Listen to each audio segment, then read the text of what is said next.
Starting in the name of Allah, most gracious, most merciful, whose bounty and blessings are countless upon us. Bismillahirrahmanirrahim. My name is Dr. Hassan Junaid.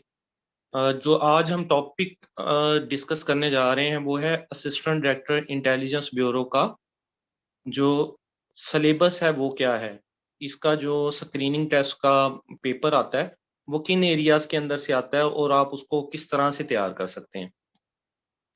तो इसको हम अपनी पहली slide से start करते हैं।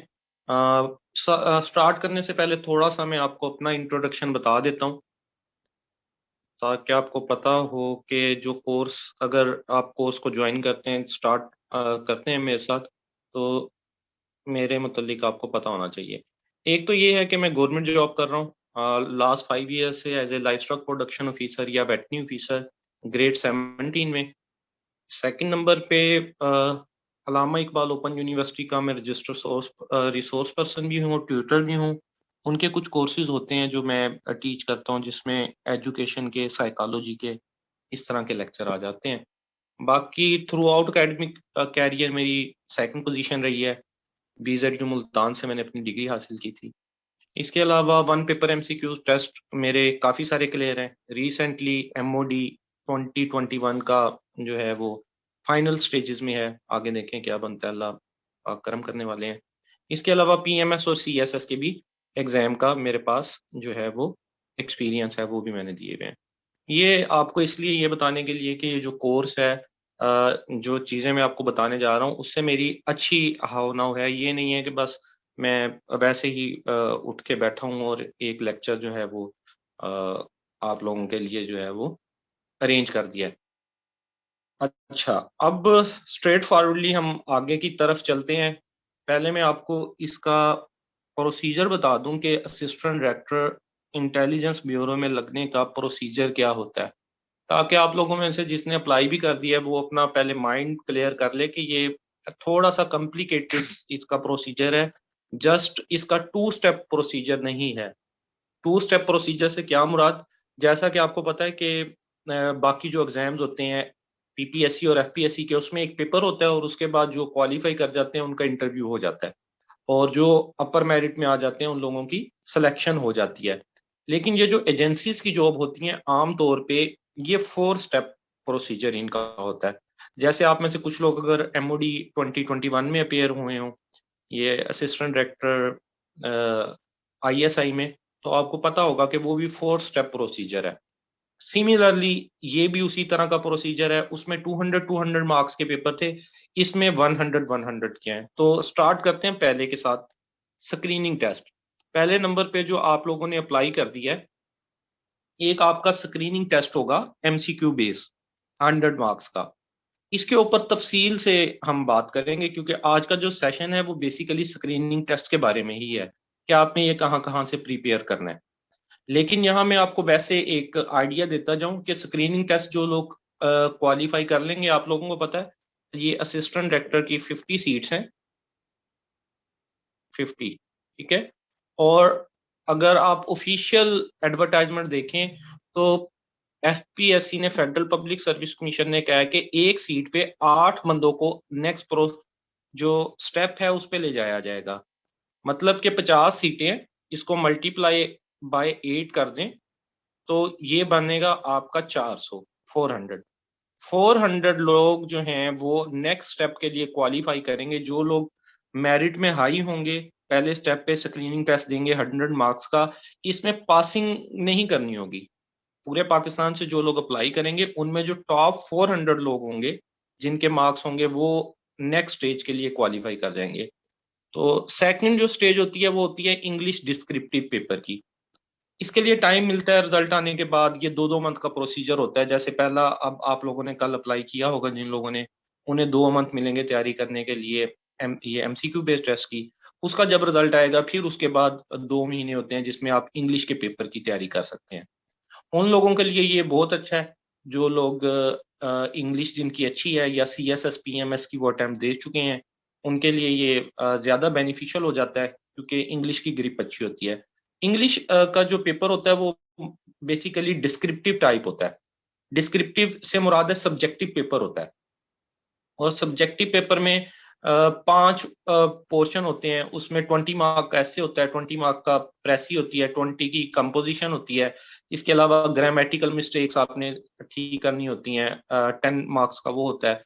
इस तरह थोड़ा बहुत सिलेबस जो इंटेलिजेंस एजेंसीज हैं वो वेरी भी कर सकती हैं, दे कैन सरप्राइज यू। वो जो हैं कहते थे ना lieutenant general Asif Ghafoor India वालों को कि हम आपको सरप्राइज करेंगे, तो ये सरप्राइज भी कर सकते हैं थोड़ा सा चेंज करके। लेकिन एक टेंटेटिवली जिसकी इंग्लिश अच्छी होगी बेसिकली वो उस टेस्ट को क्लियर कर ही जाएगा। अच्छा, ये दूसरा टेस्ट क्लियर करने के बाद दूसरे टेस्ट में जो सब्जेक्टिव पेपर होगा उधर आपका जो क्राइटेरिया है वो 50 मार्क्स लेने का है। जो बंदा आप में से 50 मार्क्स उस पेपर में लेगा, इंग्लिश के पेपर में, उसको नेक्स्ट स्टेप के लिए कॉल आ जाएगी। और नेक्स्ट स्टेप होगा साइकोमेट्रिक टेस्ट। आपको पता है ये एक एजेंसी की जॉब है, तो इसके लिए आपकी साइकोलॉजी को वो टेस्ट करते हैं। तो ये लेटर स्टेजेस पे आपको मैं स्टेप बाय स्टेप मतलब मजीद भी गाइड करता जाऊंगा। जो स्क्रीनिंग टेस्ट पास कर लेंगे आगे इंग्लिश में जाएंगे, जो इंग्लिश पास कर लेंगे साइकोमेट्रिक में जाएंगे। तो साइकोमेट्रिक के अंदर बेसिकली आपकी मेंटालिटी चेक की जाती है।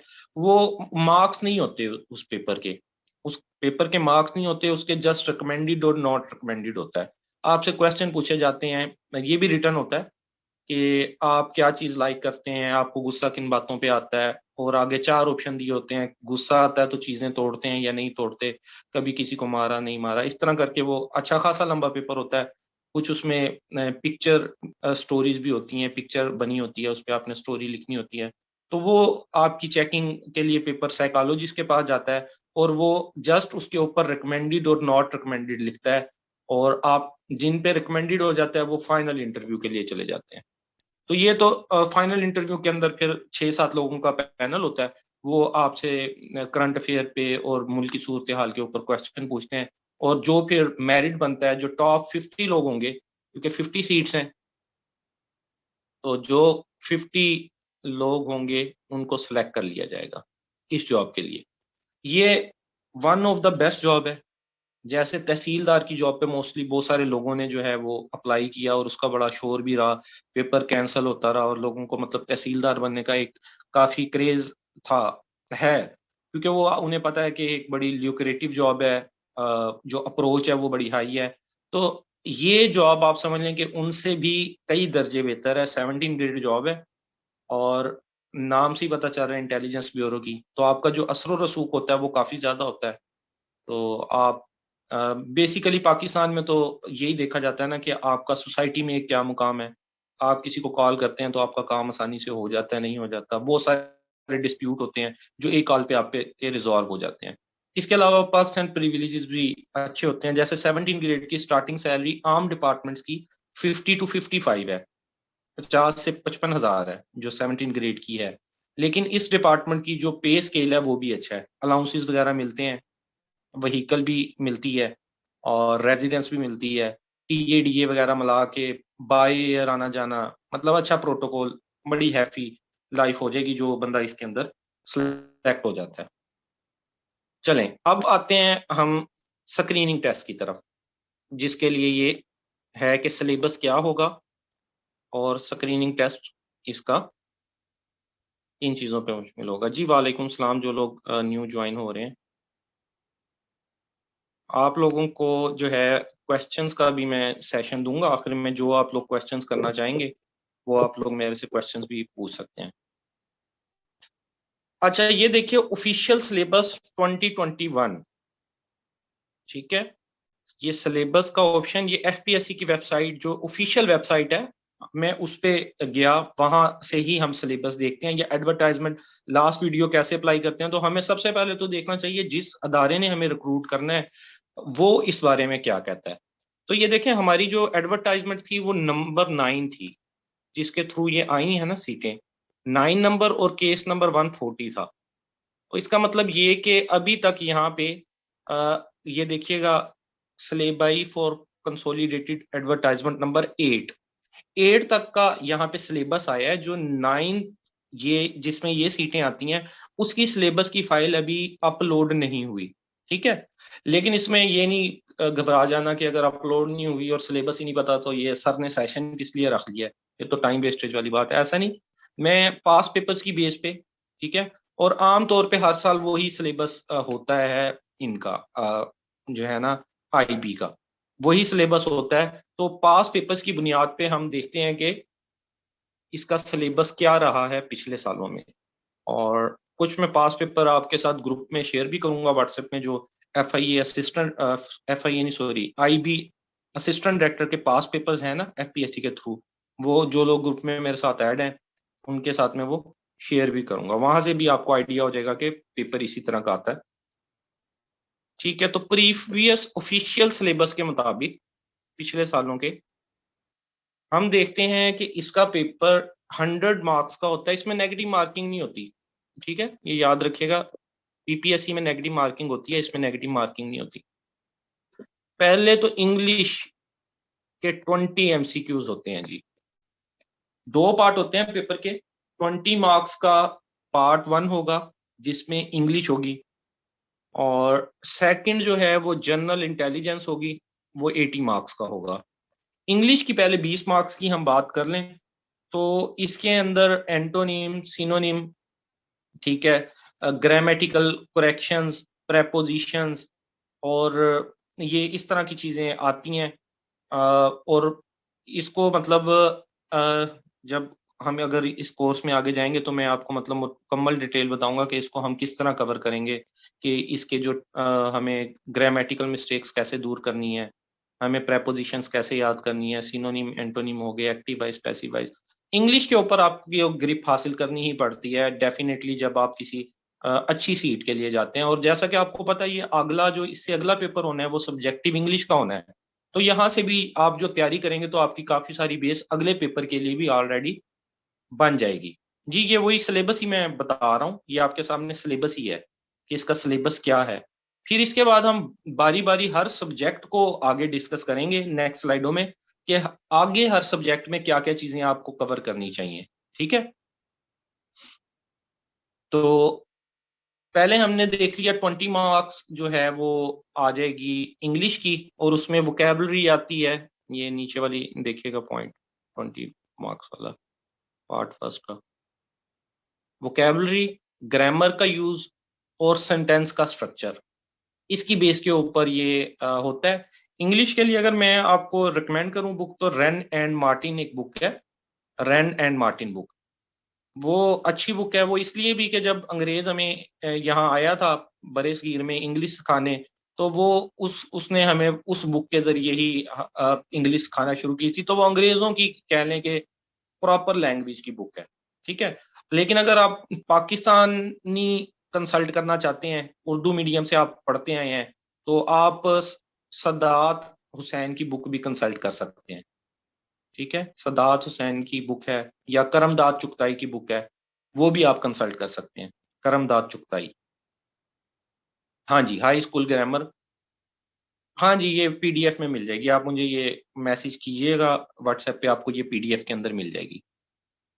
तो दूसरे नंबर पे करमदाद चुगताई की बुक भी आप कंसल्ट कर सकते हैं अगर आप उर्दू मीडियम से पढ़े हैं और आप मतलब इतनी उस हिसाब से इंग्लिश नहीं, जो A लेवल O लेवल वाले होते हैं ना, वो रेन एंड मार्टिन या ऑक्सफोर्ड की, ऑक्सफोर्ड इंग्लिश की भी बुक है। ये 2 स्टैंडर्ड इंग्लिश की बुक्स मानी जाती हैं।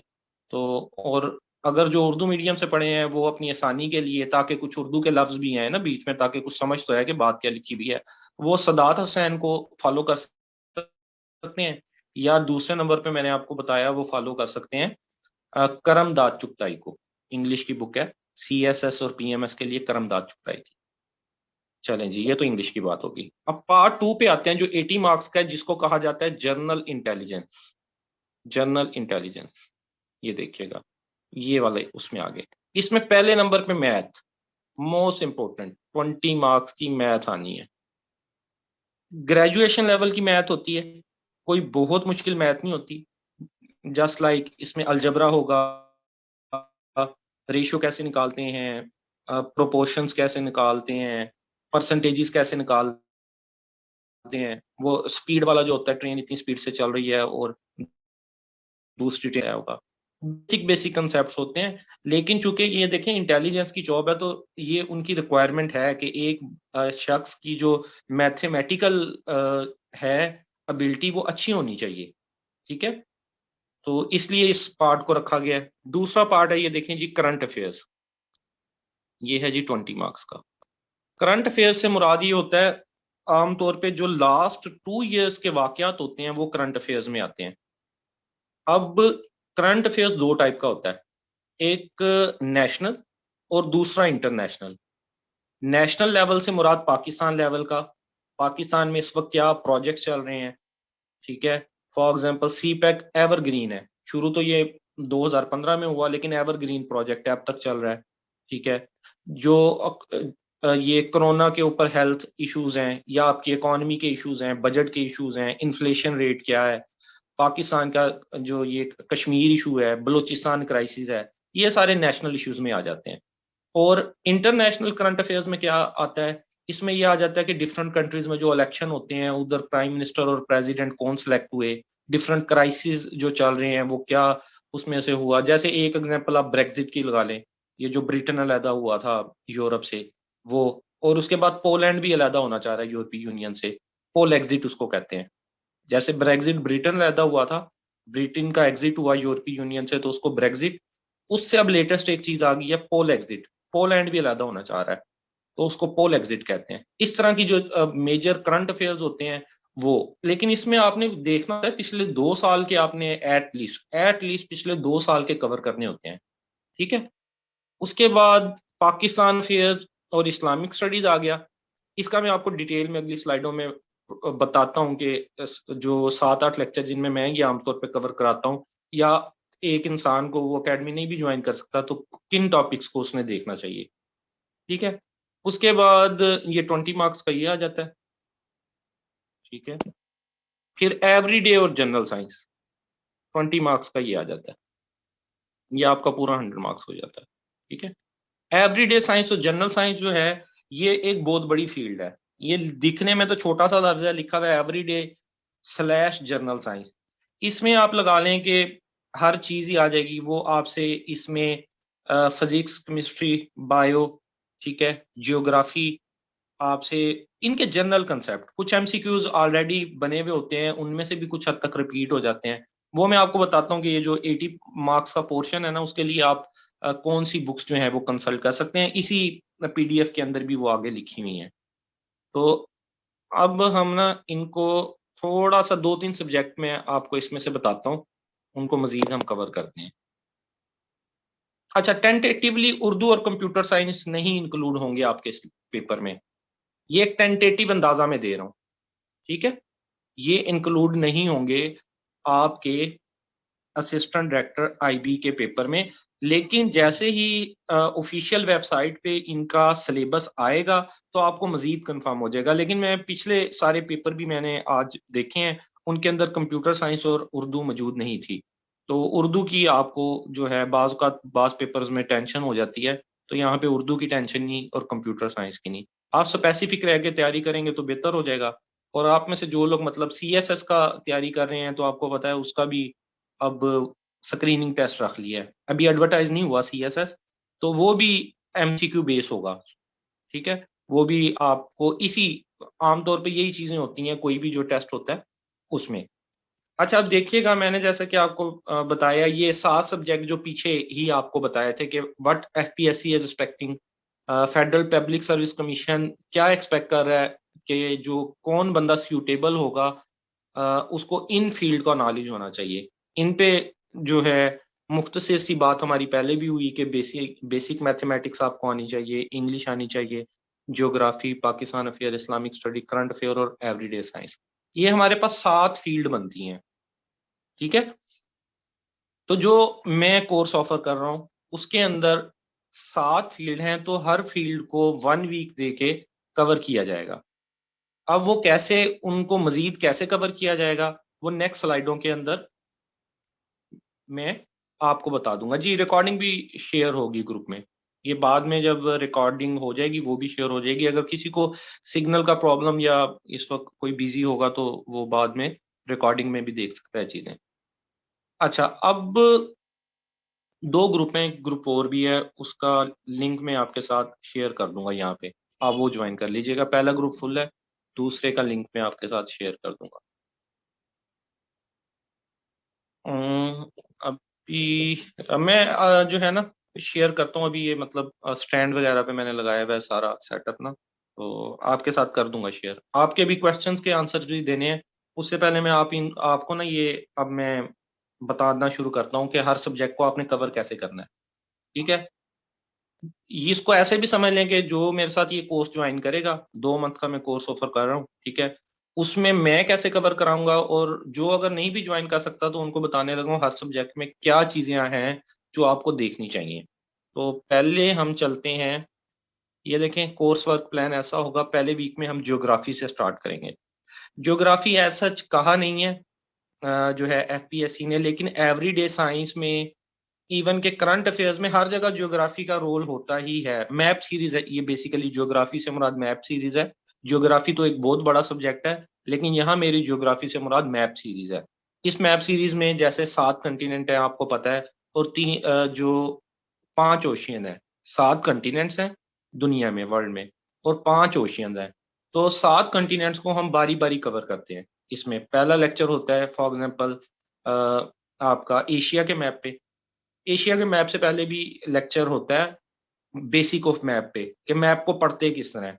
जब आपको मैप पढ़ना आ गया, उसके बाद आप जब एशिया पूरे को डिस्कवर करेंगे कि ये कंट्री यहाँ पे है, ये कंट्री यहाँ पे है, इस कंट्री के अंदर ये जो है वो माउंटेन्स मौजूद हैं, ये रिवर्स मौजूद हैं, तो वो बड़ा इजीली जो है ना चीजें आपको याद रह जाती हैं। उसके बाद सेकंड वीक में पाकिस्तान स्टडीज, थर्ड में इस्लामिक स्टडीज, फोर्थ वीक में करंट अफेयर्स, फिफ्थ में एवरीडे साइंस, सिक्स में मैथमेटिक्स, और सेवंथ वीक में हम इंग्लिश करेंगे। और इसके अंदर इस तरह होगा कि 5 डे क्लासेस होती हैं, और 5 डे क्लासेस होती हैं, 2 दिन ऑफ होते हैं, एक संडे का, और एक दिन मैं और बताता होता हूँ वीक में कि कौन सा दिन ऑफ हो। और जो सब्जेक्ट हम कवर करते हैं उसके 2 टेस्ट होते हैं।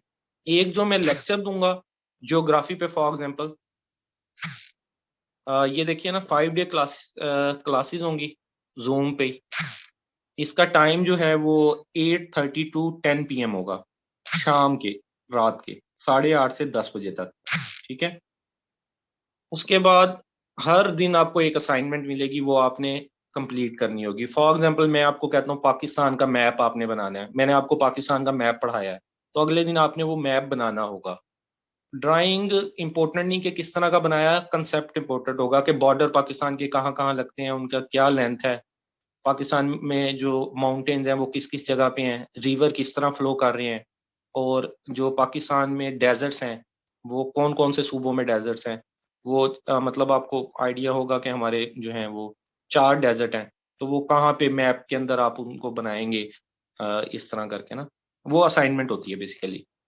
साथ हर दिन मैं आपको एक एफपीएससी का पेपर दिया करूंगा, मार्क्ड होगा वो पेपर, उसके ऊपर आंसर्स ऑलरेडी लगे हुए होंगे, मतलब मार्क्ड होगा आपके याद करने के लिए। डेली बेसिस पे ग्रुप में शेयर कर दिया करूंगा, वहां से आप उसको तैयार करेंगे। जब वीक हमारा एंड होगा, फॉर एग्जांपल हमने ज्योग्राफी स्टार्ट की थी, तो ज्योग्राफी के लेक्चर्स कंप्लीट होंगे, तो एक टेस्ट आपका ज्योग्राफी का हो जाएगा, और एक टेस्ट आपका जो आपके ये मॉडल पेपर चल रहे होंगे उसके उसका हो जाया करेगा, और 2 डेज ऑफ हो जाया करेंगे। ठीक है, अब हम आते हैं, ये पहले मैं आपको बुक्स बता दूं जो आमतौर पे बच्चों को ज्यादा मतलब एक शौक होता है कि बुक्स हमें पता चल जाए कौन सी बुक्स।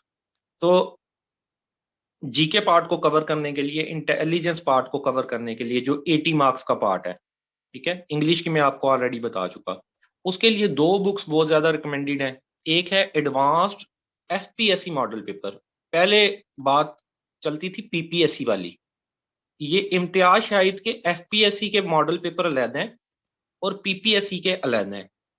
मैं पीएससी के मॉडल पेपर्स यहाँ पे नहीं कह रहा, मैं यहाँ पे आपको एफपीएससी के मॉडल पेपर कह रहा हूँ, फेडरल पब्लिक सर्विस कमीशन के, इम्तियाज शाहिद के। और ये ओरिजिनल पेपर्स होते हैं जो पिछले सालों में आ चुके होते हैं। हाँ जी, advance FPSC Imtiaz Shahid model papers. और पार्टिकुलरली इसमें जो एजेंसी रिलेटेड पेपर है ना, एफआईए से रिलेटेड इसमें पेपर है, आपकी आईबी से रिलेटेड इसके अंदर पेपर है, मिनिस्ट्री ऑफ डिफेंस से रिलेटेड इसके अंदर पेपर है, पुलिस डिपार्टमेंट से रिलेटेड इसमें पेपर है, उनको आप ज्यादा वेटेज देंगे। और कुछ पेपर इसमें आपके डायरेक्टली इंटेलिजेंस ब्यूरो के भी होते हैं इस बुक में, तो उसको तो देख के तो आपको और ज्यादा अंदाजा हो जाएगा कि एग्जामिनर पेपर किस तरह बनाता है। अच्छा, एक और चीज, पीपीएससी में तो ये आ गया, क्योंकि पीपीएससी का आपको पता होगा स्कैंडल चला पूरा साल, उसके पेपर क्लोज रहे, तो उन्होंने तो अपना डेटा बैंक ही सारा चेंज कर दिया ना। अब जो लोग ये 2 बुक्स याद करके पेपर में चले जाते थे और 80 to 85 मार्क्स ले लेते थे, वो कहानी खत्म हो गई है। अब जो है ना, पीपीएससी एक कंसेप्चुअल सा पेपर बनाता है और उसमें नन ऑफ द अबव का भी इजाफा कर दिया जाता है, जो पेपर को और भी टफ कर देता है। तो उसका तरीकाकार ये होता है कि आप जब एक एमसीक्यूज है उसको पढ़ते हैं, तो उसकी डिफरेंट डिमेंशंस को आप देखा करें। फॉर एग्जांपल, एक आपका आ जाता है एमसीक्यू, ये लार्जेस्ट डेजर्ट कौन सा वर्ल्ड का? कोई बताएगा वैसे लार्जेस्ट डेजर्ट कौन सा वर्ल्ड का? डेजर्ट, लार्जेस्ट डेजर्ट, एक क्वेश्चन आ जाता है, 4 ऑप्शन दिए होते हैं, ठीक है। अंटार्कटिका, सहारा, अच्छा चलें, ये आप ही जो बता रहे हैं वही ऑप्शन दिए होते हैं।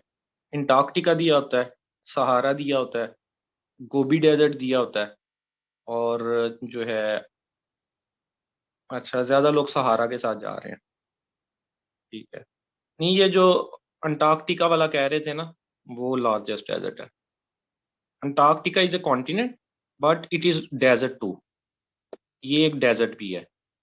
अब एक आपको मैं बात बताऊं, लार्जेस्ट डेजर्ट वो आपसे पूछता है और अंटार्कटिका का ऑप्शन नहीं होता, उस पेपर में अंटार्कटिका का ऑप्शन नहीं होता, फिर आप सहारा के साथ जाएंगे।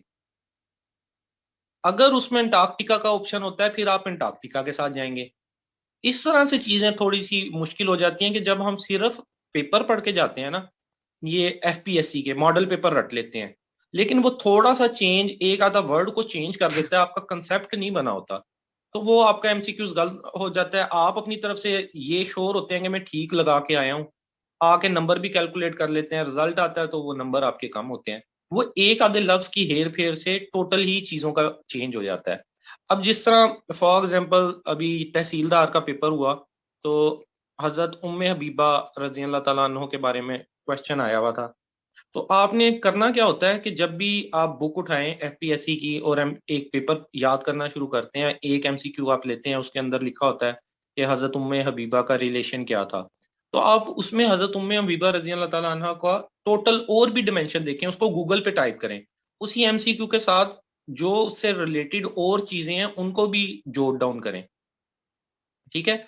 इस तरह से पेपर की तैयारी करेंगे तो फिर चीजें कवर होती हैं। अदरवाइज सिर्फ अगर आप एमसीक्यू की एक बुक पढ़ के चले जाएं, 2 पढ़ के चले जाएं और एक्सपेक्ट करेंगे रिपीट हो जाए पेपर उसमें से एज सच, तो थोड़ा सा मुश्किल हो जाता है। मे भी आपको लगे ये उस बुक में से एमसीक्यू आया है, लेकिन उसमें उसने एक आधा वर्ड चेंज करना है और वो एमसीक्यू का टोटल थीम ही चेंज हो जाना है, उसका आंसर ही चेंज हो जाना है। तो कोशिश करें जो भी एमसीक्यू आप पढ़ें उस पर फिर डिटेल में गूगल के ऊपर जाके, अब तो गूगल वॉइस ऑप्शन है, किसी को टाइपिंग के अंदर इशू है तो वो जस्ट मतलब गूगल असिस्टेंट को खोले, उसके ऊपर बोले जो चीज वो जानना चाह रहा है। Largest producer of cotton, largest producer of cotton आप बोलेंगे, आपके पास वो बोल के ही गूगल आपको उसका आंसर बताता है, ठीक है। जो लिखने में मतलब उसको इशू है कि वॉइस से नहीं करना, वो लिख के भी सर्च कर सकता है। तो थोड़ी सी, जैसे अब इंफॉर्मेशन टेक्नोलॉजी का दौर आ रहा है ना, तो अपने आप को थोड़ा सा टच जो है वो इंफॉर्मेशन टेक्नोलॉजी की तरफ भी ले जाएं, चीज़ों को एक्सप्लोर करने के तरीके, वीडियोस देखें, लेक्चर सुने, इस तरीके से भी अपनी तैयारी को बेहतर बनाएं, सिर्फ बुक्स को इकट्ठा नहीं करना, ठीक है। दूसरे नंबर पे दूसरी बुक है Karwan GK encyclopedia by Chaudhry Najeeb. ये एक सब्जेक्टिव टाइप बुक है, कुछ एमसीक्यूज भी हैं इसमें और सब्जेक्टिव आ जाती है। ये आपका नॉलेज ब्रॉड करती है, जैसे ऊपर वाली सिर्फ अकेली बुक पढ़ लेंगे तो आप सिर्फ एमसीक्यू बेस हो जाएंगे। ये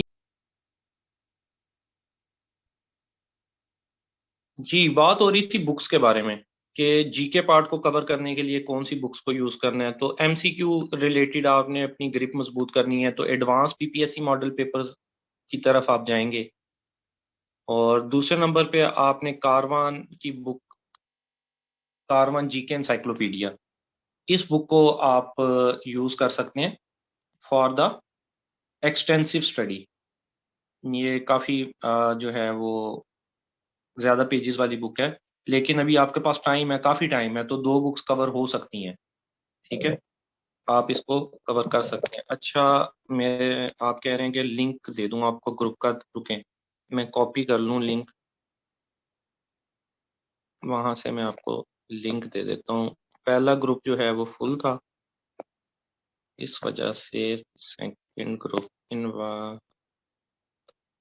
लें जी, ये आने लगा है लिंक, इसके जरिए ज्वाइन कर लें। जो कुछ फाइल्स होंगी, पास पेपर होंगे, मैं आपको वो भी प्रोवाइड कर दूंगा इसमें। जो ये बुक्स मैं आपको बता रहा हूँ, ये भी मैं आपको पीडीएफ के अंदर प्रोवाइड कर दूंगा इस ग्रुप के जरिए जी। ये आ गई बुक्स की बात। अब आते हैं हम सब्जेक्ट वाइज पे।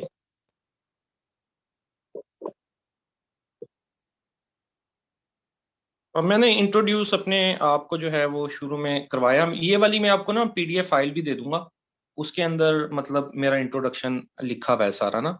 आप ग्रुप ज्वाइन करेंगे तो उसमें ये मैं पीडीएफ फाइल आपको दे दूंगा। तो अब आपको मैंने जैसा कि पहले पिछली स्लाइड में बताया कि टोटल आपके 7 सब्जेक्ट बन रहे हैं जिसके अंदर से एफपीएससी पेपर बनाएगा। ठीक है, उन 7 सब्जेक्ट्स को बारी बारी आपने कवर कैसे करना है, उनकी डिमेंशंस कैसे देखनी है, तो वो देखिएगा। जियोग्राफी आप स्टार्ट करते हैं, तो जो लेक्चर्स मैं आपको दूंगा उसमें पहले लेक्चर में आपको मैं बेसिक्स ऑफ मैप रीडिंग बताऊंगा कि मैप को रीड कैसे करते हैं। फॉर एग्जांपल, ये इसके जो हैं डिफरेंट डिमेंशन, ये ईस्ट है, ये वेस्ट है, ऊपर नॉर्थ होता है, नीचे साउथ होता है, बॉर्डर्स को कैसे देखना है, ठीक है, और डिफरेंट जो हैं लेंथ वगैरह, माउंटेन्स को कैसे देखना है। तो पहले लेक्चर में तो आपको मैप रीडिंग सिखाई जाएगी ना, ताकि जब मैं अगले कॉन्टिनेंट्स की तरफ जाऊं, बारी बारी सारे कॉन्टिनेंट आपको बताना शुरू करूं, तो आपको मैप पढ़ना तो आता हो। उसके बाद सेकंड लेक्चर में हम एशिया का मैप देखेंगे। सिमिलरली थर्ड में यूरोप, फिर अफ्रीका, फिर नॉर्थ अमेरिका, फिर साउथ अमेरिका, और उसके बाद ऑस्ट्रेलिया और अंटार्कटिका। इस तरह जो टोटल ओवरऑल हमें होगा। अब इनमें से एक मैप की बात कर लेते हैं, एशिया के मैप की बात कर लेते हैं, ताकि बाकी मैप्स का भी आपको अंदाजा हो जाए कि आपने मैप्स को कैसे रीड करना होता है। एशिया के मैप की तरफ जब हम जाते हैं तो हम एशिया के मैप में देखते हैं पहले कि कंट्रीज कितनी है टोटल। ठीक है, कंट्रीज याद करते हैं। उसके बाद हम देखते हैं एशिया में लार्जेस्ट एरिया वाइज कौन सा मुल्क है, रशिया है जैसे। और फिर हम देखते हैं पॉपुलेशन वाइज सबसे बड़ा मुल्क कौन सा है, चाइना है।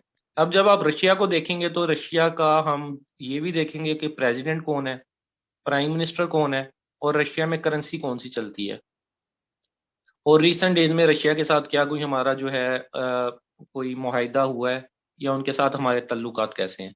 फिर हम देखते हैं एशिया के अंदर चाइना भी मौजूद है। चाइना जो है वो पॉपुलेशन वाइज लार्जेस्ट कंट्री है। और कोई बताएगा पाकिस्तान का क्या नंबर है पॉपुलेशन में? अच्छा, चाइना जो है वो लार्जेस्ट है। हम फिर चाइना का प्रेसिडेंट देखेंगे कौन है, उसका फॉरेन मिनिस्टर कौन है, वहाँ करेंसी कौन सी यूज होती है, उनके साथ जो सीपेक का हमारा माहिदा है उस पे हमारे तल्लुकात किस तरह है। हाँ जी, ये फराज अहमद ठीक कह रहे हैं, 5th नंबर पे है। पहले 6th पे होते थे, लेकिन हमने काफी मेहनत की कोरोना डेज में, तो हम जो है ना 5वें नंबर पे आ गए हैं। अ, तो इस तरह डिफरेंट कंट्रीज हम देखते जाएंगे। एशिया में पाकिस्तान भी मौजूद है, तो पाकिस्तान के मैप को तो हम थारोली, बल्कि वो तो पाकिस्तान स्टडीज में भी हम पाकिस्तान को देखेंगे ना, पाकिस्तान के हमसाई ममालिक कौन से हैं, उनके साथ पाकिस्तान के कैसे तल्लुकात हैं, इस सारी चीज को। फिर रीजनल कन्फ्लिक्ट जो होता है उसको भी हमने देखना है। रीजनल कन्फ्लिक्ट्स क्या चल रहे हैं, पाकिस्तान की किन मुल्कों के साथ अच्छी बनी हुई है, किन मुल्कों के साथ पाकिस्तान के तल्लुकात ठीक नहीं है इस वक्त। तो ये सारा करके हम जब मतलब एक मैप को कवर करते हैं ना पूरे कॉन्टिनेंट को, तो उसमें काफी सारी बातें आ जाती हैं। सिमिलरली जब आप पाकिस्तान अफेयर की तरफ जाएंगे तो इस पे 8 लेक्चर हैं, और आप अगर एकेडमी नहीं ज्वाइन कर सकते, आपकी मतलब नहीं मतलब फाइनेंशियल इस तरह, तो आप जो आपको मैं गाइडलाइन दे रहा हूँ उसके मुताबिक आप कुछ खुद भी चीजों को देख सकते हैं। इसी मुताबिक आप चीजों को मतलब पाकिस्तान अफेयर जब आपने देखना है, आपने सिर्फ ये नहीं करना एफपीएससी की बुक उठाई और उसको पढ़ी जा रहे हैं ना इम्तियाज शाहिद को, आपने हर सब्जेक्ट को अलग-अलग पढ़ना होता है। ठीक है, 10 नंबर का अगर पाकिस्तान अफेयर में से आना है, तो आपने पाकिस्तान अफेयर पे इतनी ग्रिप हासिल करनी है कि आपके 10 में से 8 या 9 नंबर तो आए। तभी आप मेरिट क्राइटेरिया में फॉल करेंगे, वरना मुश्किल हो जाता है। फिर आप इस्लामियात की तरफ जाएंगे, इस्लामियात को टोटल एक्सप्लोर करेंगे। तो हम पाकिस्तान अफेयर को देख लेते हैं कि हमें इसे किस तरह एक्सप्लोर करना चाहिए। सबसे पहले हम पाकिस्तान का ना जो मैप है उसके ऊपर हमें तवज्जो देनी चाहिए। मैप को हमें दो तरह से डिस्कस करना चाहिए, एक उसको पॉलिटिकली देखना चाहिए और दूसरा फिजिकली। इनसे क्या मुराद है? पॉलिटिकली जब हम मैप को देखते हैं तो हम पाकिस्तान के मैप में ये देखेंगे कि बॉर्डर फॉर एग्जांपल इंडिया के साथ है, उसकी लेंथ कितनी है, अफगानिस्तान के साथ है, उसकी लेंथ कितनी है, ईरान के साथ हमारी कितनी लेंथ बनती है बॉर्डर की, और इसमें हम उनके तल्लुकात भी देखते हैं। ठीक है, इंडिया के साथ जब हम देखेंगे तो हम उनका ये भी देखेंगे प्रेसिडेंट कौन है, प्राइम मिनिस्टर कौन है, उनकी करेंसी क्या है, उनके साथ जो हमारा बॉर्डर है वो मतलब टोटल जो बॉर्डर है वो 3 हिस्सों में आ जाता है ना, जिसमें रेड क्लिफ लाइन आ जाती है, और इसके अलावा ये हमारी आ जाती है जिसको कहते हैं वर्किंग बाउंड्री, और उसके बाद आ जाता है हमारा एलओसी, लाइन ऑफ कंट्रोल। उन चीजों को हम डिस्कस करते हैं। तो पॉलिटिकली का मतलब ये होता है कि जो हमारे पाकिस्तान के हमसाया मुल्क हैं उनके साथ हमें उनकी तो हर चीज हमें पता होनी चाहिए ना, पॉपुलेशन कितनी है, वहाँ पॉलिटिकस क्या चल रहा है, पॉलिटिक्स में वहाँ के प्रोजेक्ट्स क्या चल रहे हैं। तो जो हमारे साथ मुल्क हैं उनको हम पॉलिटिकली डिस्कस करेंगे। और ज्योग्राफिकली मैप को देखने का मतलब ये होता है कि विद इन पाकिस्तान, पाकिस्तान में कितने जो है वो रिवर्स कितने हैं, पाकिस्तान के अंदर रिवर्स कोई बताएगा? पाकिस्तान में रिवर कितने हैं, रिवर्स कितने हैं हम वो देखेंगे। उसके बाद माउंटेन्स, डेजर्ट्स, ठीक है, और कोई इंफ्रास्ट्रक्चर डैम कहाँ कहाँ पे मौजूद हैं उनको देखेंगे। हाँ जी, ये 24 वाले बिल्कुल ठीक है, 29 वालों ने ज्यादा कर दी हैं, 24 है, इसमें ये सारी चीजें आ जाती हैं। उसके बाद फिर 3 लेक्चर होते हैं प्री पार्टीशन पे, पार्टीशन से पहले। ठीक है, क्या हालात थे यहाँ पे, वो अब पाकिस्तान का जो ऑफिशियल सिलेबस है वो 1712 से स्टार्ट होता है, जब मोहम्मद बिन कासिम आया था 1712 में। तो 1712 में जब यहाँ पे, पहले आपको पता है कि हिंदू रहते थे, हिंदू पुराना मजहब है, फिर बुद्ध मत लोग आ गए, उसके बाद बुद्ध मत लोगों के बाद डिफरेंट यहाँ पे जो अम्पायर्स हैं वो बिल्ड होती गई। तो पहला मुसलमान जिस जगह आज पाकिस्तान है वो जो आया था वो मोहम्मद बिन कासिम है। वैसे इस्लामियात के नुक्ता नज़र से देखें तो सहाबा कराम के दौर में भी यहाँ पे कुछ सहाबा आए थे, लेकिन अगर हम पाकिस्तान अफेयर के हवाले से देखें तो वो फिर मोहम्मद बिन कासिम को माना जाता है। और उसके आने के बाद उसने यहाँ पे कॉलोनीज बनाई, और उसके बाद मोहम्मद बिन कासिम के बाद महमूद गजनवी आ जाता है, गोरी आ जाता है, फिर यहाँ पे मुसलमानों की सल्तनत बन जाती है जिसको स्लेव डिनेस्टी कहते हैं। फिर 5 खानदान यहाँ पे हुकूमत करते हैं। ठीक है, और 1857 तक वो हुकूमत करते हैं। 1000 साल की जो हुकूमत कहते हैं ना मुसलमानों ने की, वो ये 712 से लेके 1857 को कहा जाता है। लेकिन उसके बाद यहाँ पे अंग्रेजों का आ गया 1857 से 1947 तक, ये ऑलमोस्ट 90 साल बन जाते हैं। अंग्रेज आ गए थे ईस्ट इंडिया कंपनी के थ्रू। फिर हम ये देखेंगे पाकिस्तान बनने की वजह क्या बनी। पहले तो मुसलमान रहते थे, हिंदू रहते थे यहाँ पे, उसके बाद मुसलमानों का कब्जा हो गया, मुसलमानों के कब्जे के बाद मुसलमानों को रिप्लेस कर दिया अंग्रेजों ने, यहाँ पे अंग्रेज आ गया। तो फिर ऐसी क्या वजह बनी कि ये जरूरत पेश आई कि 2 मुल्क होने चाहिए। सिर्फ ये क्यों नहीं आ गया कि दोबारा से अंग्रेज चला जाए यहाँ से वापस और उसी तरह मुल्क के हालात चलते रहे जैसे पहले थे। ये क्यों जरूरत पेश आई कि 2 मुल्क बने, एक इंडिया और एक पाकिस्तान।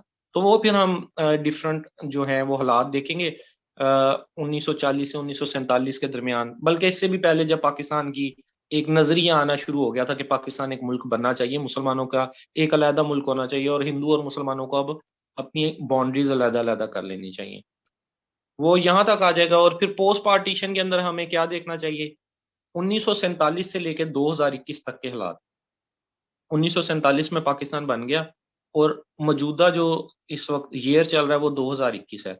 उसके दरमियान के हालात को फिर 3 हिस्सों में डिवाइड किया हुआ है मैंने। ठीक है, ऑलमोस्ट 30 साल का, 30 साल का, 20 साल का, 20 साल का, इस तरह अरसा बन जाता है। उसके अंदर हम पोस्ट पार्टीशन के हालात को डिस्कस कर लेते हैं, कौन कौन सी जो है वो मूवमेंट्स आई, पॉलिटिकल क्या जो है मामला रहे, जो मार्शल लॉज लगे उनमें क्या हालात थे, फिर ये जो अब की पार्टी चल रही हैं, पीपल्स पार्टी, पीएमएलएन और पीटीआई, ये किस तरह बरसर इक़्तिदार रही हैं और किस तरह ये रूल कर रही हैं, उन चीज़ों को भी हम डिस्कस कर लेंगे। एक न्यूट्रल व्यू लेंगे हम पॉलिटिकल में, हम किसी में एक पार्टी की साइड नहीं, ओवरऑल देखेंगे इस तरह। इसी तरह जब इस्लामियात की बात कर लें तो इस्लामियात को कैसे कवर करना चाहिए वो हम देख लेते हैं। इस्लामियात में नंबर लेना बहुत ईजी है। इस्लामियात में जैसा कि ये असिस्टेंट डायरेक्टर आईबी में ऑलमोस्ट 10 नंबर का आना है तो 10 बाय 10 भी लिए जा सकते हैं, क्योंकि इस्लामियात के अक्सर वाकयात या चीजें ऐसी हैं जो स्टैटिक है, स्टैटिक नॉलेज है। करंट अफेयर जैसे होता है वो तो चेंज होता रहता है ना, लेकिन इस्लामियात की मोस्टली चीजें स्टैटिक होती हैं। फॉर एग्जाम्पल ये जो हिजरी कैलेंडर है, नबवी कैलेंडर है, या डिफरेंट गजवात हैं, गजवात सिर्फ 10 साल में है मेन ना, ज्यादा 10 हिजरी, 1 हिजरी से लेकर 10 हिजरी, ज्यादा वाकयात भी इन 10 सालों में है। लेकिन चूंकि वो हमारा कंसेप्ट नहीं बना होता, एमसीक्यूज में तो हम पढ़ लेते हैं फलां जो गजवा है कब हुआ, रोजा कब फर्ज हुआ, जो है नमाज का फर्ज हुई, एमसीक्यू में हम देख लेते हैं उसको, लेकिन वो रट्टा मारा होता है। लेकिन ये 10 साल को जब हम लिख लेंगे ना, यकम हिजरी में क्या हुआ, 2 में, 3 में, 4 में, 5, 6, 7, 8, 9, 10, इन्हीं 10 सालों में सारा कुछ मेजर मूवमेंट्स हुई हैं। ठीक है। इसके अलावा हज़रत मोहम्मद सल्लल्लाहु अलैहि वसल्लम की लाइफ के बारे में और उनसे पहले जो पैगंबर आए उनके बारे में जो है वो पहले लेक्चर में डिस्कस किया जाता है। आप सल्लल्लाहु अलैहि वसल्लम से पहले क्या हालात थे, कौन से पैगंबर जो हैं वो आए, उनके क्या क्या अलकाबात थे।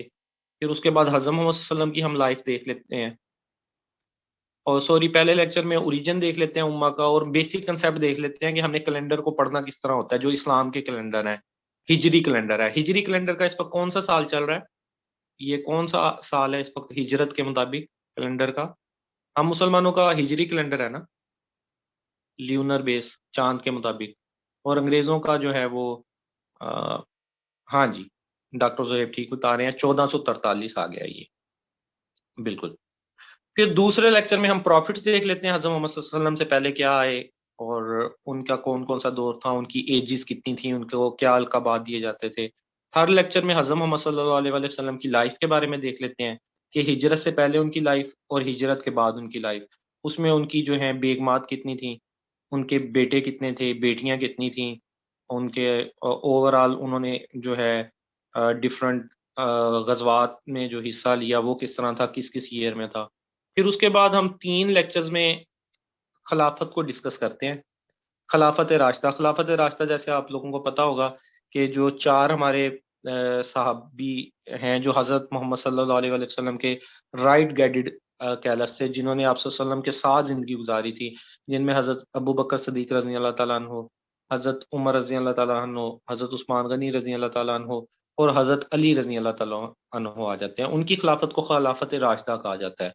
पहले हम खिलाफत राशिदा को देखते हैं और उनके ज़माने में क्या-क्या हालात रहे, और फिर अगले 2 लेक्चरों में हम मेजर जो 3 खिलाफतें हैं मुसलमानों की, उमवी खिलाफत, अब्बासी खिलाफत और उस्मानी खिलाफत। कंसेप्ट आपको मैं पहले लेक्चर में बता दूँगा कि खिलाफत का कंसेप्ट क्या होता है।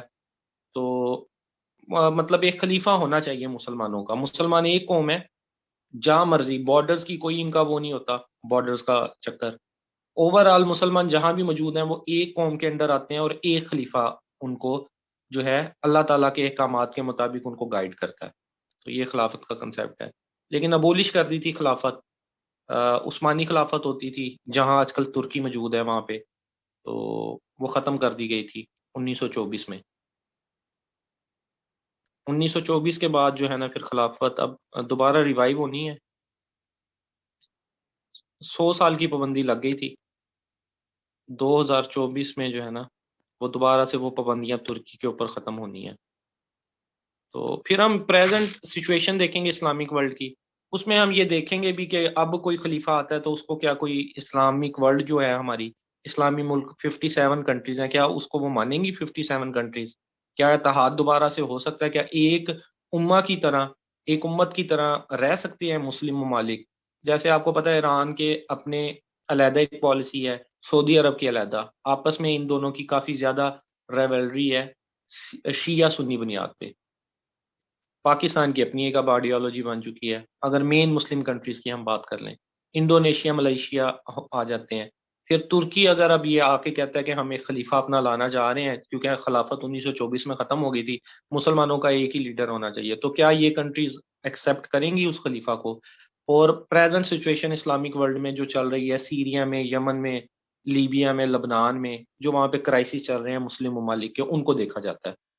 इस तरह जो है वो हम अपना जो है ना इस्लामियात पोर्शन को कवर करते हैं। और आखिर में जब ये लेक्चर एंड हो जाते हैं तो उसका एक टेस्ट हो जाता होता है इस्लामियात पे। तो इस्लामियात बेसिकली ना बहुत ईज़ी है, अगर आप इसको कवर कर लें तो पूरे मार्क्स ले सकते हैं। करंट अफेयर जैसे होते हैं वो थोड़े से मुश्किल हो जाते हैं। जैसे मैंने आपको बताया नेशनल और इंटरनेशनल आ जाते हैं, उसमें चेंजेस आती रहती हैं। कभी फॉरेन मिनिस्टर चेंज हो रहा है, कभी जो है वो आपका डिफेंस मिनिस्टर चेंज हो रहा है, कभी आपके इंस्पेक्टर जनरल चेंज हो रहे हैं। और इसी तरह जब इंटरनेशनल लेवल पे जाएँ तो वहाँ पे भी जो करंट अफेयर्स के मामलात हैं वो डेली बेसिस पे चेंज हो रहे होते हैं। लेकिन ये पाकिस्तान स्टडीज़ हो गया, इस्लामिक स्टडीज़ हो गया, ज्योग्राफी होगी, इन चीज़ों में आप फुल बाय फुल नंबर लेके अपनी पोज़ीशन एक सिक्योर कर सकते हैं। तो ये बेसिकली मैंने आपको 3 सब्जेक्ट्स के बारे में बताया कि इनको आपने किस तरह कवर करना है डिटेल में। बाकी जो है अ, बाकी सब्जेक्ट्स के बारे में अगर हम सेशन करें ना तो वो बहुत ज़्यादा ही लंबा हो जाएगा। तो चाहेंगे तो किसी और दिन उसको हम सेशन में रख लेंगे बाकी 4 सब्जेक्ट के ऊपर भी कि उनको किस तरह कवर करना चाहिए। उसमें वैसे मैंने आपको इंग्लिश के लिए बुक्स तो रिकमेंड की हैं कि उनको आप देखें। उसमें आप पहले टेंसेस अपने मज़बूत करें, टेंसेस को बेहतर करें। उसके बाद आपने जो है वो उसमें सेंटेंस के स्ट्रक्चर को देखना है, पार्ट ऑफ स्पीच को देखना होता है। सबसे इम्पोर्टेंट चीज़ होती है आपको पार्ट ऑफ स्पीच का पता होना चाहिए। This is a cat for example एक अगर फ़िक्रा है तो दिस इसमें क्या है, इज़ इसमें क्या है, ए इसमें क्या है और कैट क्या है, ये आपको पता होना चाहिए। फिर आपकी इंग्लिश मज़बूत होती है। किस चीज़ को, किस वर्ड को कहाँ पे आना है, ठीक है? वो तब आपका जो है ना बेसिकली मज़बूत होता है। तो बेसिकली आप लोग जो हैं वो तैयारी अपनी करना शुरू करें, अपनी एक प्रॉपर डायरेक्शन सीधी कर लें। ये नहीं कि बस बुक्स और पीडीएफ फाइल्स को आप इकट्ठा करते रहें। विद अकेडमी करते हैं, विदाउट अकेडमी करते हैं, वो मैटर नहीं करता। मैटर ये करता है अकेडमी का बस फ़ायदा ये होता है जो ये है कि आपकी ना रूटीन बाउंड हो जाती है। एक आपको पता होता है कि ये मैंने कोर्स कवर करना है, आज मैंने लेक्चर लेना है। आपने जो है वैसे ही पैसे भरे होते हैं तो फिर वो वैसे ही आप बाउंड होते ही होते हैं कि पैसे पूरे करने हैं मैंने अब अपने। लेकिन बाज़ औक़ात जिस तरह हम फाइल्स इकट्ठी करते हैं, बुक्स इकट्ठी करते हैं, वो फ़ोल्डर इकट्ठे होते रहते हैं, एमसीक्यूज़ आजकल तो आप देखते हैं कि रोज़ डेली बेसिस पे एमसीक्यूज़ कंपाइल फ़ॉर्म में आ जाते हैं। वो बंदा ये सोचता है इसको मैं कल पढ़ लूँगा, कल पढ़ लूँगा। वो इकट्ठा होता-होता इतना ज़्यादा बल्क हो जाता है कि वो पेपर की जब आपकी एडमिशन सर्टिफ़िकेट या रोल नंबर स्लिप आती है तब आपको अंदाज़ा होता है कि ये हो क्या गया? अब तो रह पीछे 15 दिन गए हैं और मैंने इसको क्या कैसे कवर करना है? तो वो फिर चीज़ें मुश्किल हो जाती हैं। तो राइट स्टेप में आज से आप अपनी डायरेक्शन सीधी कर लें, राइट स्टेप में चलना शुरू कर लें, तो आप जो है वो मंज़िल के करीब पहुँच सकते हैं। बाकी इन स्लाइडों में जो नेक्स्ट 2 स्लाइडें हैं वो इस बारे में है कि ऑनलाइन जो क्लासेस होंगी उसको आपने जॉइन कैसे किया करना है। जिन लोगों ने जॉइन किया हुआ है उनको तो ऑलरेडी मतलब इसका मतलब पता है कि ज़ूम को किस तरह चलाना आता है। ये उनके लिए जो बाद में रिकॉर्डिंग सुनेंगे और वो उनको थोड़ा-सा पता चल जाएगा कि किस तरह और क्या टाइमिंग होगी हमारी इसमें ना। सेकंड नंबर पे ये रजिस्ट्रेशन का प्रोसेस है कि जो लोग जॉइन करना चाहेंगे कोर्स को, वो किस तरह करेंगे। ये 2 मंथ का कोर्स होगा हमारा, 7 सब्जेक्ट हैं इसमें। तो वीकली बेसिस पे हर सब्जेक्ट कवर कुछ के लेक्चर ज़्यादा हैं, फॉर एग्ज़ाम्पल पाकिस्तान अफेयर के 9 लेक्चर हैं, तो वो वीक से ज़्यादा ले जाता है। कुल करके ये 7 जो सब्जेक्ट आपके जिनमें से पेपर आना है, वो आपके 2 मंथ में ही कंप्लीट होते हैं। और उसकी जो फ़ी है वो पर मंथ 3000 है, 1 मंथ की 3000 है। 1 महीने की आप देंगे उसमें 1 महीने में हम 4 सब्जेक्ट कवर करेंगे। उससे अगले महीने 4 कवर करेंगे, उसकी फ़ीस मतलब उस मंथ में आप जमा कराएँगे। ठीक है, रजिस्ट्रेशन कैसे करनी है वो नीचे तरीकाकार लिखा है। पीडीएफ फाइल में जब आपको दूँगा तो उसके अंदर आप ये चीज़ें दोबारा से भी पढ़ सकते हैं। जो लोग जॉइन कर लेंगे ये कोर्स, ठीक है, उनके साथ तो मतलब आगे भी चला जाएगा। जो नहीं कर सकते, उनको कोई और क्वेरी है, कोई प्रॉब्लम है, कोई क्वेश्चन पूछना चाहते हैं, किसी और सीट पे अप्लाई करना है, तो वो ये मेरा व्हाट्सएप नंबर दिया हुआ है, इस पे कॉन्टैक्ट कर सकते हैं। कोई हेल्पिंग मटीरियल चाहिए, कोई बुक वगैरह चाहिए, तो जो मेरे पास अवेलेबल मटीरियल होगा वो उनको मैं प्रोवाइड कर दूँगा, जो लोग अफ़ोर्ड इसको नहीं कर सकते। अब आ जाते हैं टाइम अभी पड़ा है, ठीक है, आप लोगों के क्वेश्चंस की तरफ। कि आप लोग कोई क्वेश्चन करना चाहें, तो अब उन क्वेश्चंस को मैं बारी-बारी एड्रेस करूँगा। जी, ये ऑलमोस्ट ना 3 मंथ बाद होता है। एफपीएससी आम तौर पे पेपर का प्रोसीजर कंप्लीट करने में, एक केस को वाइंड अप करने में 1 साल लगाता है, ठीक है, ये आप अपने माइंड में रखिएगा। और जो इसका टेंटेटिव स्क्रीनिंग टेस्ट है वो ऑलमोस्ट 3 मंथ बाद आपका स्क्रीनिंग टेस्ट होगा। जब CSS का होना है ना, CSS का भी फेब में होना है, तो उम्मीद है कि आपका ये जो टेस्ट है फेब के अंदर ही आपका टेस्ट जाएगा। नहीं, ये FPSC, ये पहले भी बड़े बच्चों का क्वेश्चन आया था स्टूडेंट्स का कि ये क्या FPSC के दोनों पार्ट्स को पास करना होता है, इंग्लिश पोर्शन और जो है वो जीके पोर्शन। इंग्लिश 20 नंबर की होती है, जीके 80 नंबर का होता है। ऐसा नहीं है, आपने ओवरऑल पास करना होता है, ये नहीं होता कि 20 को अलहदा पास करना है, इसको अलहदा पास करना है। और पासिंग वाला तो स्क्रीनिंग टेस्ट में नहीं है, मैंने आपको पहले भी बताया क्राइटेरिया। इसमें पासिंग मार्क्स नहीं आपने लेने, आपने टॉप 400 लोगों में आना है। FPSC ने ऑलरेडी अपनी एडवर्टाइजमेंट को जाकर दोबारा देखिएगा, बता दिया है कि 400 लोग आगे जाएंगे, 50 सीटें हैं, हर सीट पे 8 बंदों को वो मतलब शॉर्ट लिस्ट करेंगे, तो 400 बंदे ने अगले स्टेप पे जाना है जिनके मैक्सिमम मार्क होंगे। उसमें ये चीज आपकी दोबारा से मैं कंफ्यूजन दूर कर दूं, उसमें ये मैटर नहीं करता कि आपकी इंग्लिश में 20 में से जो है 7 नंबर हैं, जीके में आपके ज्यादा हैं, ओवरऑल आपने पास होना है, ठीक है। इंग्लिश को अलहदा से नहीं पास करना होता, 20 मार्क्स की जो होती है। या सेंटेंस स्ट्रक्चर के लिए किन चीजों को कंसिडर करना चाहिए? सबसे पहले आप पार्ट्स ऑफ स्पीच को कंसीडर करते हैं, उसके बाद आप कंसीडर करते हैं टेंसेस को, उसके बाद आपने कंसीडर करना होता है अपनी ग्रामेटिकल मिस्टेक को। आप कोशिश करें, आप एक पैराग्राफ लिखें और उस पैराग्राफ को किसी इंग्लिश के टीचर से चेक करवा लें। हम जैसी इंग्लिश लिखते हैं ना, बहुत ज़्यादा टूटी-फूटी इंग्लिश होती है हमारी। हमें नहीं पता होता कौन-सा वर्ड कहाँ पे आना है। इसके लिए मैं आपको एक एप्लीकेशंस भी बताता हूँ, ग्रामरली। आप इंस्टॉल कर लें अपने मोबाइल में, ग्रामरली, और आप एक पैराग्राफ टाइप करेंगे और इसको आप अपनी सेटिंग्स में जाके अलाउ कर देंगे कीबोर्ड में। तो जो अब वो पैराग्राफ करेंगे टाइप, कहीं भी मैसेज में भी करें, व्हाट्सएप में करें, किसी वर्ड फाइल में करें, जहां मर्जी टाइप करेंगे इंग्लिश में, तो ये आपको आपकी ग्रामेटिकल मिस्टेक निकाल के बता देगा कि एक पैराग्राफ में आपने 10 मिस्टेक की हैं, 12 मिस्टेक की हैं। और जिन्होंने ऑलरेडी इंग्लिश पे काम नहीं किया होता, जब वो करेंगे ना इसके थ्रू, तो बहुत अच्छी मतलब जबरदस्त ये ऐप है। आपके सामने आपका रिजल्ट आ जाएगा, आपकी इंग्लिश कितनी ठीक है। एक पैराग्राफ टाइप करके माय फ्रेंड तो पे करके देख लें, या पाकिस्तान डेमोक्रेसी पे एक पैराग्राफ आप टाइप करके, ग्रामरली पहले आपने इंस्टॉल कर लेना है प्ले स्टोर से जाके, और उसके बाद आप टाइप करेंगे एक पैराग्राफ डेमोक्रेसी पे। जब आप वो टाइप कर लेंगे तो नीचे इसका ऑप्शन आ रहा होगा ग्रामरली का, वहां पे ये आपको पिन पॉइंट कर देगा कि आपकी कितनी मिस्टेक है। तो ऐसा ऐसा फिर वो आपकी मिस्टेक कम होती जाती है, सेंटेंस स्ट्रक्चर आपका बेहतर होता जाता है। इसके अलावा किसी का कोई क्वेश्चन हो तो पूछ सकते हैं।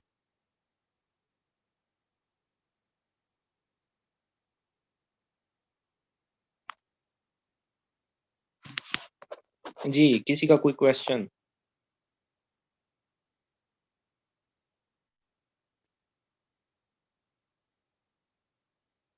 एडी के सब्जेक्टिव इंग्लिश टेस्ट की प्रिपरेशन भी करवाते हैं आप?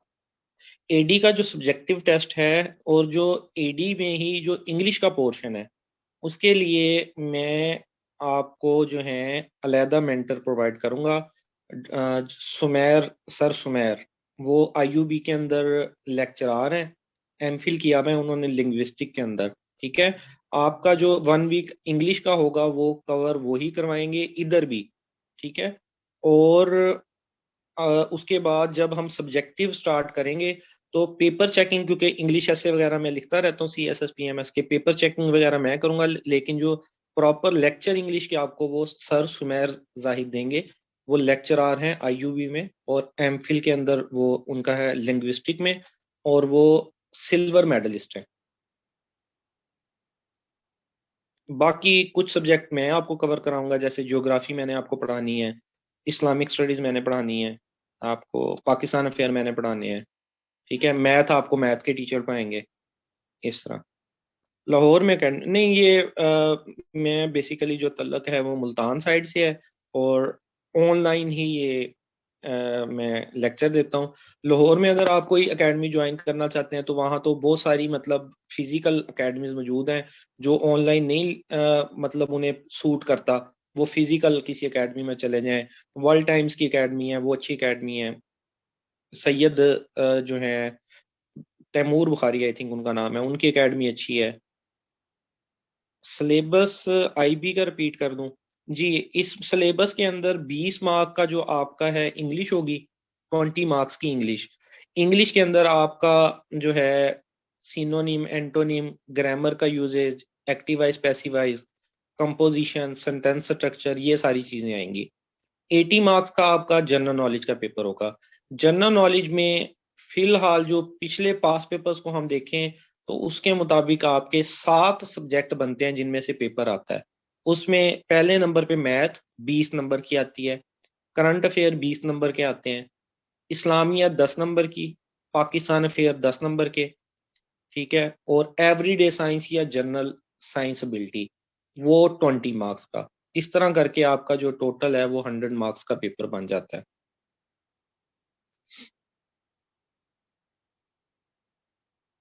नोवा तो इस्लामाबाद में है, नोवा इस्लामाबाद की है।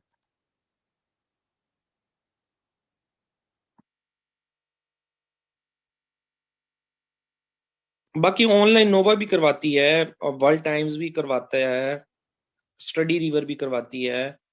इसके अलावा ये अच्छी अच्छी अकेडमीज के मैं आपको नाम बता रहा हूँ, लेकिन इनकी फीस भी काफी मतलब ना हैंडसम अमाउंट होती है। पर मंथ जो है कोर्स की होती है आई थिंक 20,000 के ऑलमोस्ट ना, राउंड अबाउट 20,000 ये लेते हैं। हाँ कैंपस होगा इनका डेफिनेटली, लेकिन बेसिकली मतलब इनका मेन कैंपस नोवा का जो है वो इस्लामाबाद में है और कैंपस मौजूद होगा। वो फिर टैग बस जस्ट लगा होगा ना, जो जो बेसिक जो टीचर होते हैं, जो बुनियाद होते हैं, वो जहाँ पे मौजूद हैं वो मेन होता है। बाकी जो सब कैंपसेस बन जाते हैं वो फिर सिर्फ टैग यूज होता है उन टीचर्स का। अब इनके बहुत सारे मतलब बैचेस वहाँ पे भी हैं, इस्लामाबाद में भी ऑनलाइन इनके बहुत ज्यादा बैचेस होते हैं, लेकिन उसमें टीचर ही कोई और मतलब मौजूद होते हैं। वो कुछ को उनकी समझ आती है, कुछ को नहीं आती। और कोई क्वेश्चन? अभी हमारे पास मतलब टाइम है, अगर आप कोई क्वेश्चन पूछना चाहें तो मैं उसको एड्रेस करूंगा। हाँ ये जी सिनोनिम, इंटोनिम और वोकैबुलरी, जी जो सच्ची बात है वो यही है, दिस इज जस्ट क्रैमिंग। ये क्रैमिंग है, रट्टे मारने पड़ेंगे आपको। ये कोई ऐसी चीज नहीं है सिनोनिम इंटोनिम्स के जो आपको समझा दी जाए, ठीक है। इसके लिए डेफिनेटली डेफिनेटली रट्टा ही मारना पड़ता है। और उसमें मतलब जो मोस्ट इम्पोर्टेंट होते हैं वो उसकी लिस्ट में आपको प्रोवाइड कर सकता हूँ, लेकिन ये ना आते मुश्किल ही हैं काफी। जो इस लेवल का पेपर होता है, असिस्टेंट डायरेक्टर लेवल का जो पेपर होता है, उसमें ये काफी मुश्किल जो है दिए जाते हैं। कोई और क्वेश्चन? साइकोलॉजिकल टेस्ट के बारे में, साइकोलॉजिकल स्टेप होता है आपका तीसरे नंबर पे। पहले आप स्क्रीनिंग टेस्ट देंगे, फिर आप देंगे जी डिस्क्रिप्टिव। जो लोग क्लियर कर लेंगे वो जाएंगे साइकोमेट्रिक टेस्ट या साइकोलॉजिकल टेस्ट की तरफ। ये जी रिटन फॉर्म में एक टेस्ट होता है, इसके काफी सारे पोर्शन होते हैं। उस रिटर्न होगा, एमसीक्यूज होते हैं उसमें, कुछ आपको वर्ड दिए होते हैं, उनके आपने सेंटेंस बनाने होते हैं, कुछ आपको पिक्चर्स दी होती हैं, उसके ऊपर आपने स्टोरी लिखनी होती है। और ओवरऑल इस सारे के थ्रू इसके मार्क्स कोई नहीं होते कि 100 नंबर 200 नंबर। इसके थ्रू साइकोलॉजिस्ट के पास ये अपने इनके जो होंगे इंटेलिजेंस ब्यूरो के जो कॉम्पिटेंट साइकोलॉजिस्ट होंगे उनके पास आपका वो पेपर चला जाएगा। वो उसको देखेंगे, आपकी पॉजिटिव खूबियां, आपकी नेगेटिव खूबियां वो निकाल के एक तरफ रख देंगे उस सारे पेपर के एनालिसिस से। और उसके बाद वो जितने लोग क्वालिफाई, 200 लोग हैं फॉर एग्जांपल, वो साइकोलॉजिस्ट उसमें से बता देगा कि इन 100 का इंटरव्यू लेना है, इन 100 बंदों का इंटरव्यू नहीं लेना।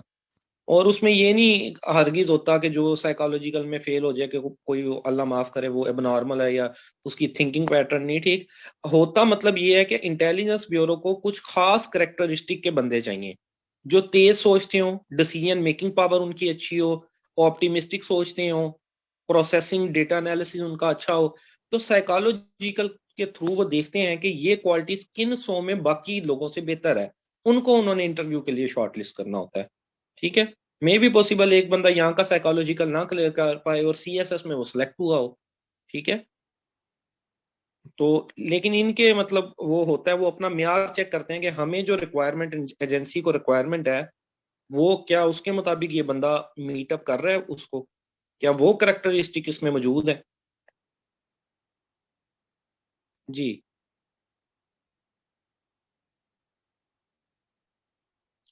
स्क्रीनिंग और डिस्क्रिप्टिव के लिए नहीं, रिपीट तो ये मतलब ऑलमोस्ट हमें 1.5 घंटा हो गया।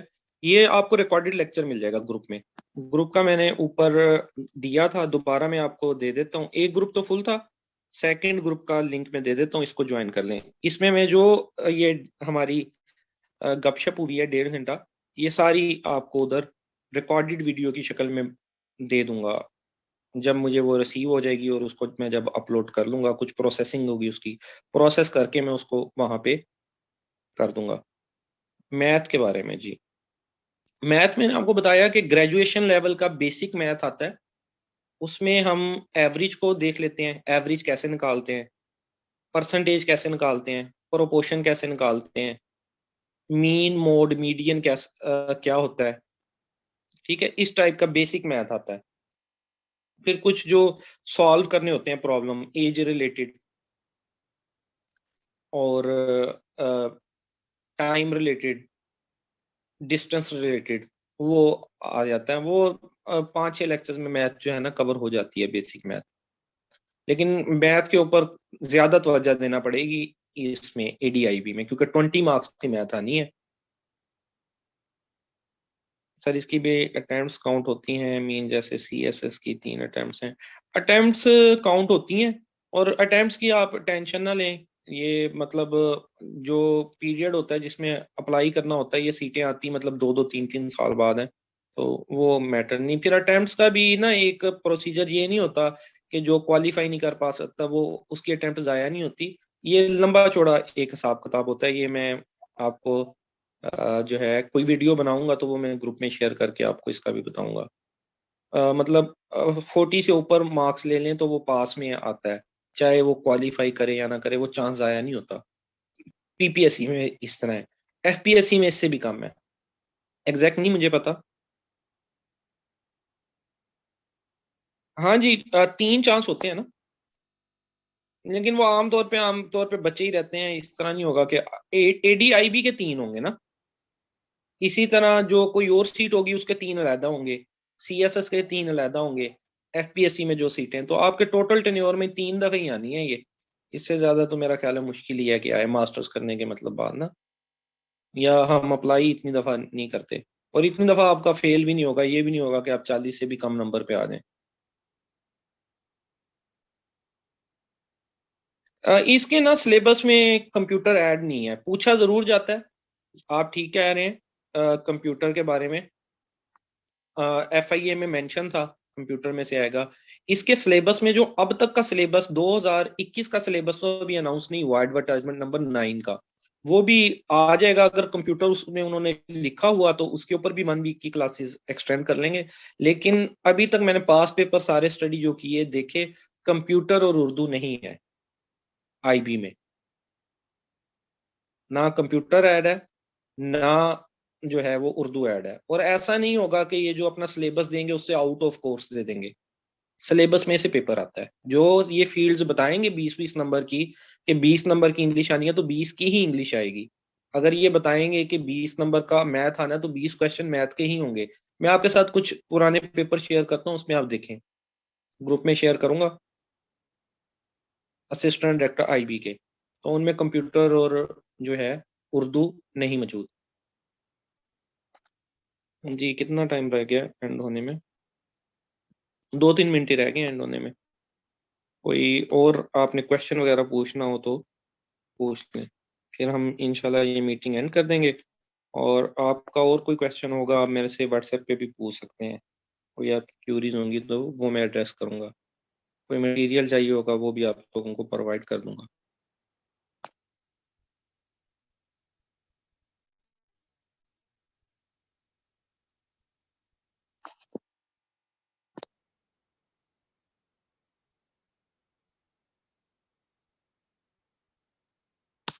50 मार्क्स लेने होंगे डिस्क्रिप्टिव में। एफपीएससी ने मेंशन किया हुआ है अपनी एडवर्टाइजमेंट में 50 मार्क्स उसमें लेने होंगे। जो 50 मार्क ले लेगा वो शॉर्ट लिस्ट हो जाएगा। डिस्क्रिप्टिव की मैं बात कर रहा हूँ, इंग्लिश के पेपर की।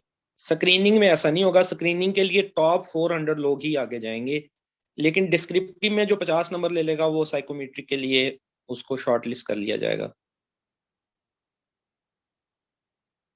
50 मार्क्स क्राइटेरिया रखा हुआ है। एडवर्टाइजमेंट लाजमी पड़िएगा दोबारा से ना। एडवर्टाइजमेंट पे हम मतलब नहीं करते, लेकिन बाज ये जो रूल्स इनके बने होते हैं वो स्ट्रिक्ट होते हैं, उसको इन्होंने बाउंड होते हैं ये उसके ऊपर।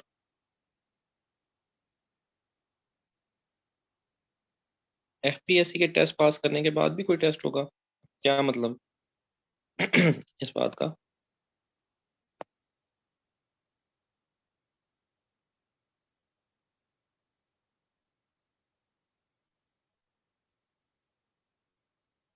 आप मेरे ख्याल शायद आपने शुरू से नहीं देखा, ये 4 स्टेप प्रोसेस है असिस्टेंट डायरेक्टर आईबी। मैं आपको ये पीडीएफ फाइल भी प्रोवाइड करूंगा, रिकॉर्डिंग भी प्रोवाइड करूंगा, तो उसमें आप दोबारा से सुन लीजिएगा ये चीजें। ये 4 स्टेप प्रोसीजर है।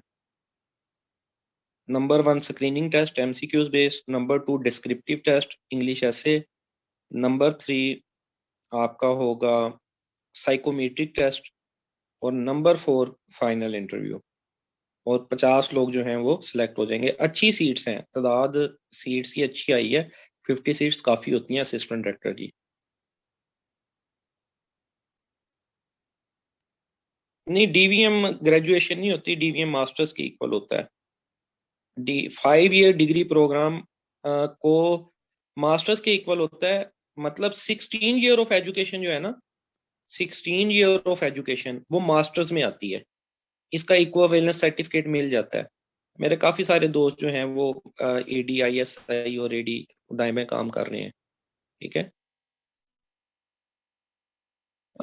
सीएसएस के कंपैरिजन में सीएसएस एक अलग टाइप का एग्जाम है, उसमें 12 पेपर हैं, सब्जेक्टिव पेपर हैं, वो एक अलग टाइप का एग्जाम है। एडीआई भी एक अलग तर्ज का एग्जाम है, इसमें आपका कुछ और क्वालिटीज चाहिए। आपकी ऑब्जेक्टिविटी भी ठीक होनी चाहिए, सब्जेक्टिविटी भी ठीक होनी चाहिए, साइकोमेट्री भी ठीक होनी चाहिए, फिर आप क्वालिफाई करते हैं।